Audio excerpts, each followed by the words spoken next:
আর সকলে কেমন আছো? আশা করছি সকলেই ভালো আছো। আমি পিঙ্কি। আমি কি বানাচ্ছি বলো তো, তোমরা দেখে বুঝতেই পারছো।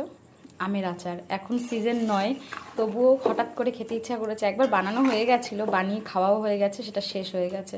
তো আবার হঠাৎ করে খুব মন হলো যে একটু আচার বানিয়ে রাখি, কারণ আমের সিজন চলে যাচ্ছে আস্তে আস্তে, সেই কারণে।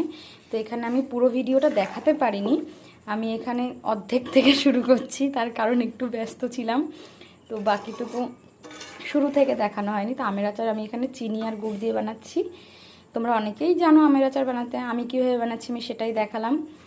আমি এখানে ফোড়নে দিয়েছি 5 ফোড়ন, মৌরি আর শুকনো লঙ্কা, আর আখের গুড় দিয়ে আর চিনি দিয়ে আমি আচারটা বানাচ্ছি। আর কিছু শুকনো মশলা নিয়েছি, সেই মশলাটা আমি গুঁড়ো করে নেব। দেখো, এই যে নিয়েছি শুকনো লঙ্কা, গোটা জিরে ভেজে নিয়েছি, মৌরি ভেজে নিয়েছি, আর নিয়েছি হচ্ছে ধনে, আর কিছুটা 5 ফোড়ন ভেজে নিয়েছি, যেটা আমি এখন এখানে দিয়ে ভালো করে বেটে নেব। এটা হচ্ছে শুকনো গুঁড়ো মশলা। চলো সাথে থাকো। দেখো, চিনি আর গুড়টা পুরো গলে গেছে, আর আমটাও কিন্তু অনেকটাই সেদ্ধ হয়ে এসেছে। কিছু কিছু একটু এখনও বাকি আছে 50%, কারণ এখানে না 2-3টে আম আমি একটু বড় বড় দিয়েছি, দেখতে ভালো লাগে বেশ, এই কারণে। আমি এখানে কিন্তু কোনো রকম কালার ব্যবহার করিনি, সম্পূর্ণটাই চিনি আর গুড়ের কালারটাই এসেছে।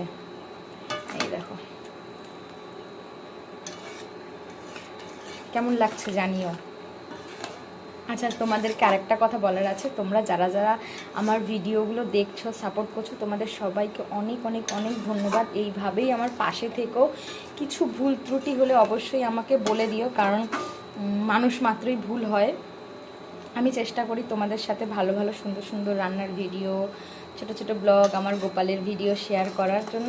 অনেক সময় সত্যি কথা বলতে অনেকটা ব্যস্ততার কারণে হয়ে উঠতে পারে না, তবুও আমি চেষ্টা করছি এখন এটাকে রেগুলার করার। তোমরা এইভাবে আমাকে সাপোর্ট করে যেও, তাহলে আমি আরও বেশি, আমার আগ্রহটা বেড়ে যাবে এটার প্রতি, এটাই হচ্ছে কথা।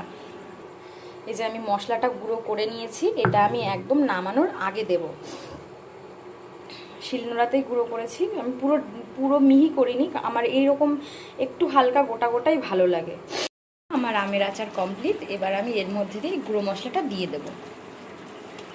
আমি লাস্টেই দিলাম, আর বেশি ফোটাবো না, কারণ এটা যখন ঠান্ডা হবে না, যেহেতু এখানে জল পড়েনি, তো এমনি গুড়টা আঠালো হয়ে যাবে। আর তোমরা কে কীভাবে বানাও অবশ্যই আমাকে কমেন্ট করো, আমি তোমাদের সবার কমেন্টে রিপ্লাই দেব।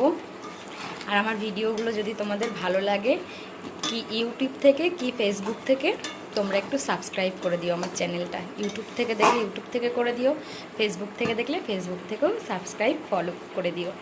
টাটা, সবাই খুব ভালো থেকো।